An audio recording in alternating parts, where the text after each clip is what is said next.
அரசியல் சூழ்நிலை அடிப்படையில் தேர்தல் கூட்டணிகள் மாறுபடுகின்றன. 2024 பாராளுமன்ற தேர்தலின் போது பாஜகவுடன் கூட்டணி அமைக்கும் சூழ்நிலை ஏற்படவில்லை. ஆனால் திமுக அரசு வீழ்த்தும் நோக்கத்துடன் ஒத்த நோக்குடைய கட்சிகளை ஒன்றிணைப்பதே அதிமுகவின் திட்டம் என அந்த கட்சியின் பொதுச் செயலாளரும் எதிர்க்கட்சித் தலைவருமான எடப்பாடி பழனிசாமி ஒரு ஆங்கில நாளிதழுக்கு பேட்டி கொடுத்துள்ளார்.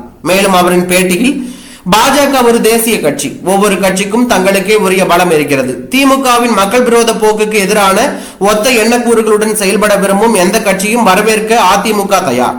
நாம் தமிழர், விடுதலை சிறுத்தைகள், இடதுசாரி கட்சிகள் போன்றோருடன் நாங்கள் கூட்டணி வைக்க முயற்சிக்கவில்லை.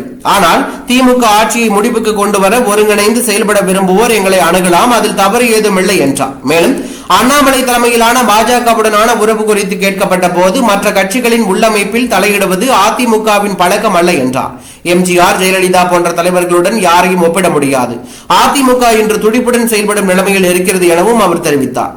சட்டம் ஒழுங்கு குறித்து தெரிவித்த அவர், கருணாநிதியின் மகன் என்ற ஒரே தகுதியுடன் முதலமைச்சராகி சட்டம் ஒழுங்கை சீர்குலைத்த ஸ்டாலினை விட மக்கள் நலனுக்காக பாடுபடும் அதிமுகவும் சட்டம் ஒழுங்கு குறித்து குரல் எழுப்ப அதிக உரிமை உண்டு.